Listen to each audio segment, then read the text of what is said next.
What's up, guys? Today we're going to talk about sizing. Sizing. Because there's a there's a car behind that car.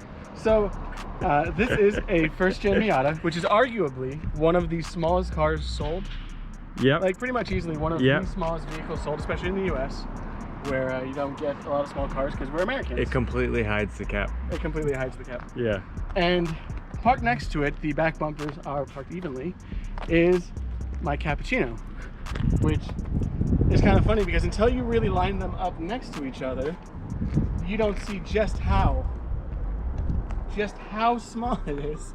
It's insane. It's absolutely insane. The sizing. The sizing is very. When you go to straight side profile, basically the Cappuccino stops at the wheel well for the Miata. Yeah, pretty much. That is hilarious. I love how you have Bridgestone sneaker tires on the cap. They're sneakers. Don't worry about it. Sneakers. They're very sneaky for sneaking in a Cappuccino. So, size-wise, obviously, you can see massive difference. Which is hilarious because again, NA Miata it's a very tiny car. Yeah. It is a very tiny car. Performance-wise, we're looking at what? 667cc turbo. 657. 1600. So that has a full basic liter over this car. Yeah. I've seen a couple comparison videos. The 1.6 with a manual, not a broken automatic like that, is pretty much just as equally fast as a Cappuccino until top speed, because this is limited to 93 and that's not limited to 93. Right. So top speed, a Miata will win, but before that, they're pretty much dead even, which is sick. Yeah. Interior room is crazy too. There is a pretty big difference. Miata is, I mean, it's more interior room than the S2000. Well, it feels really funny because sitting in the Cappuccino, it doesn't feel claustrophobic by any means, but it feels like a small car. And if you go from that car and get into this car, I suddenly feel like I have room for activities. Hey, like I can like look at all the things I can do in here. Yeah, pretty much. There's all these nifty things I could do and accomplish in a car that's not Cappuccino's list. Yeah. That's hilarious. It's very tiny. It is very tiny. Yeah. It's funny because they park next to each other in the driveway, but like they're angled in such a way where you don't see like this direct comparison in size. Yeah, you don't. And so even seeing it like myself now, it's like, this is pretty decent perspective, and it's crazy really big difference. How much farther the Miata comes out. Well, you know what's funny is if you look at where the front bumper lines up for this, and then look at how much further the front bumper of the Miata sticks out, and same with the rear. Yeah, basically ends on the wheel well. Yeah, but like look at how short the rear bumper of the Cappuccino is. It's just a nub. Like it's literally just a nub out, and the Miata bumper actually has a bumper, which is kind of funny. Yeah. So, do you have the keys for this? Let's get some comparisons. The Miata key is inside the Miata.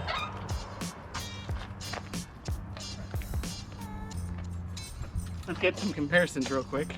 Some trunks. Trunk spaces and things. Engine bays and a little dark, but it'll adjust. Pretty decent sized trunk. In comparison to this very tiny. If the top is in the trunk in this car, you can't fit anything. Yeah, you can't fit anything. But there is some room in here for still some stuff. I wonder if there is like, because you have these tiny cars in Japan. I wonder if there is like a minimum size for cars in America.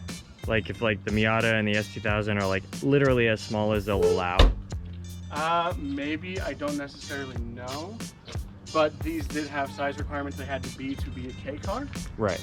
Along with literage and weight and cylinders. And we'll get the hoods open real quick so you can see even the engine size is slightly different. Slightly faster, new word.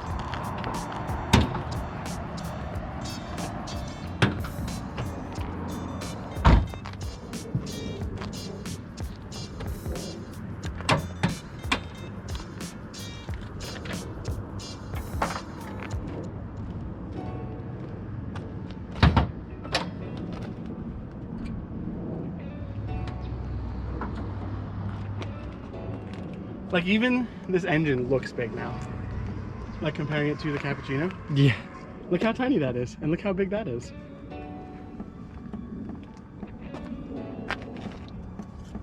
It's like it just stops in half. It's like half the engine. In terms of length, yeah, it is Yeah. pretty much very close to that. So, you know, we wanted to show you guys a comparison of how... Yeah, this was Tiny. primarily meant to be just an actual size comparison, Yeah. more so than like specs. No, but it's literally just to see, because not a lot of people necessarily understand just how small a K car is. Yeah. You know, it's not the easiest thing to compare. You can throw numbers all day, but until you actually see it next to something that's like equally tiny, just not that tiny, Yep. you know, it's nice to see the actual difference. So It's definitely an experience to ride in too. it is. It's really fun. Yeah. Think about Actually, like a go-kart. it. You think of Miata as a go-kart, and then wait till you and ride in then the drive Cappuccino. that. Yeah. Yeah. But yeah, that is going to do it for our very Comparison. basic size comparison video. Just wanted to kind of get that out there so you guys could take a look. See how small a K car actually Yeah. is. Let us know if you've ever seen a Cappuccino before, if you've ever seen them side by side with a Miata, things like that. If you're Yeah. interested in importing one, take a look at JDM All-Makes. Do your own research. You can see on how small to- it is. It's something you're gonna get yourself into if you do want one. Yeah. Or other K cars, because they're not. They might be taller height-wise, because a lot of them are K vans and trucks and stuff. Yeah. But they're not really much bigger than that. Yeah. I think it's safe to say you don't regret importing it. No, not at all. I love Yeah. it. It's Yeah, sick. for sure. It's a lot of fun. So let us know what you guys thought of the video in the comments down below. And if you liked the video, please make sure to like, subscribe, and ring the notification bell. And we'll see you in the next one. And we appreciate you guys.